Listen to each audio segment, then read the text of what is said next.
There's a reason you don't stay in the classroom forever. Undergrad, first 2 years of medical school typically, you've got to then get out there and put some things into practice. If you want to see how learning, action, and growth can affect your wellness now and in the future, stick around for the rest of today's episode. Welcome to the MedEdWell Podcast, where physicians get empowered to take the next step in their wellness, personally, professionally, and financially. I'm your host, Dr. Ryan Stegink, a practicing general pediatrician and online entrepreneur. We're already on episode 13, and I am so excited to have you join me. My goal is to help physicians with their wellness personally, professionally, and financially. I want to encourage you to prioritize your wellness. And thanks for making the time to invest in yourself by listening to this podcast. Today is the second part in our series on learning. Episode 12, we talked about the what and the how of learning, both in medicine, outside maybe hobbies or other interests, and then getting into the mechanisms and underlying principles that will help solidify the concepts you're trying to retain. Today, we're covering more of the why, the moving forward. How should this change things for you? Maybe your motivation or your priorities around learning. I'll give you my top 3 reasons to be learning, and then I'll leave you with a challenge. But first, let's hear from today's sponsor. Getting a financial education seems daunting until you realize that you did way harder things in medical training. The White Coat Investor has been promoting financial literacy for doctors since 2011 and has great courses to help you make a financial plan, evaluate financial advice, and pursue your wellness. CME is included on some of the courses, making them a perfect fit for those unused professional funds. I have personally taken the Fire Your Financial Advisor course and found it super valuable in my own financial education. I encourage you to visit the link in the show notes and consider signing up for a White Coat Investor course today. And now, back to today's show. So why should you be learning? What are the goals and orientation that should guide this process? First, you need to learn for action. You can learn for learning's sake, and it can be intellectually stimulating. I really enjoy this. But a question that I need to ask myself regularly is this something that I could share with someone else? Maybe write a summary of it, share a study guide, write a blog post, or give a talk. Some of the things that I remember the most are things that I've intentionally tried to learn and then pass on to medical students, staff, other colleagues. Personally, I enjoy learning about a lot of things. In episode 12, we talked about my summer reading program as a child, going to the local library. And I have a lot of books that I still need to read that I've acquired, more digital than print, but I digress. I enjoy learning and reading about different topics, medicine, technology, spiritual things, personal growth, automation. One of the things that I've really enjoyed is the automation, especially with an easy-to-grasp spreadsheet crossed with a database, a program called Airtable. So there's a point to this, I promise. Stick with me. So using the Shortcuts app on my iPad, there are fancy ways, API calls and such, to make data go back and forth from my iPad to this database. So I know a lot of Spanish, and I'm still learning new words. And with this Airtable Shortcuts combo, I essentially made a spaced repetition custom language testing thing. You don't really want to know how long that all took. It was hours and hours of time, much of which was before my daughter was born. But there was a lot of time that I invested in it, learning about how the system works, how to make REST API calls from shortcuts. So, is it worth it, looking back? I think so. It helps me review new vocabulary words, and it definitely has helped me connect with patients more in clinic.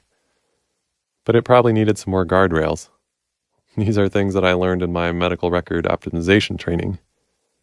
Does something already exist that's close enough to what you need? Then start there rather than recreating things. So, are there plenty of language apps? Yes. Are there spaced repetition flashcard apps? Yes. Do they do what I want? Maybe. Is it more clunky? Probably. How much time will it take to make what I want? Do I need to plan the steps better before starting this time?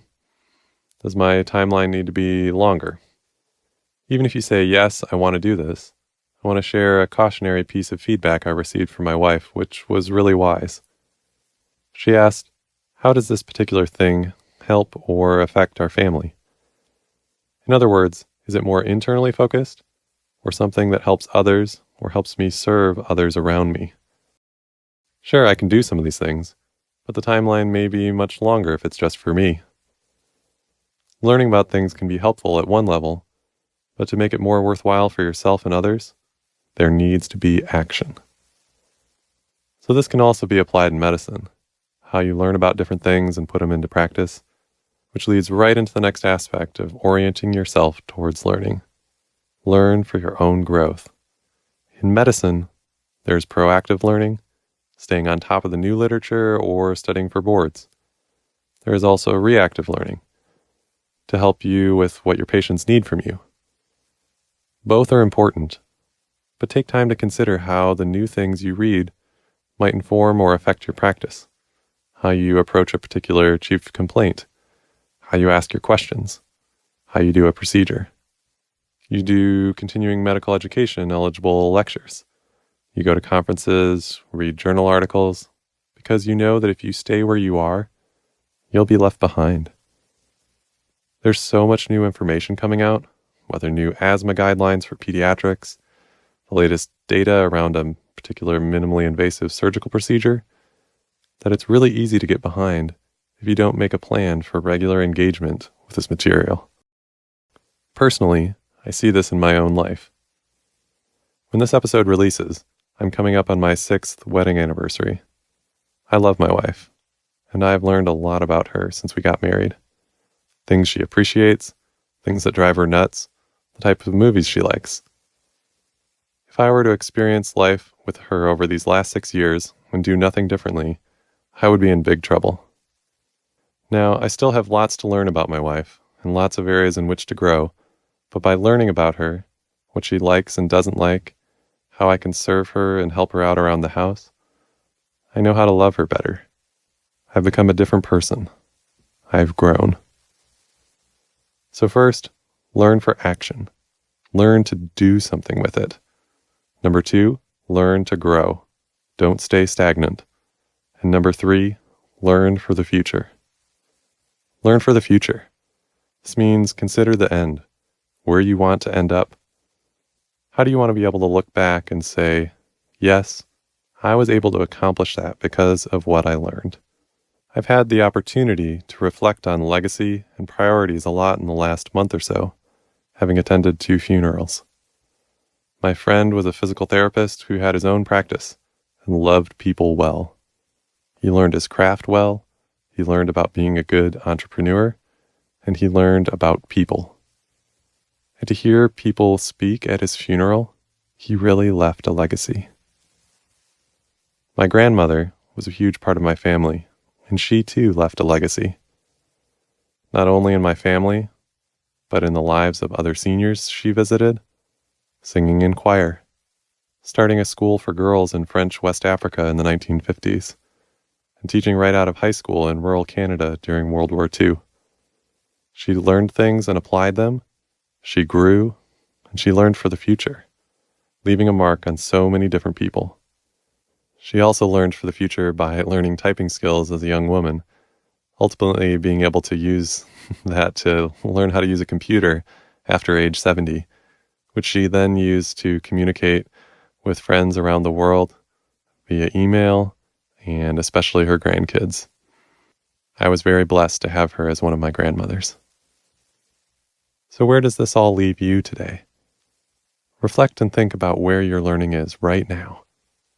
Does it move you to action and growth? Is it oriented around future impact?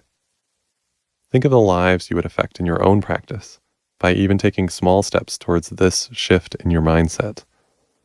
The number of people you might impact in your family, your community. Life is short. Consider what's important, how you are gifted, what you have to offer, and then get out there and make a difference.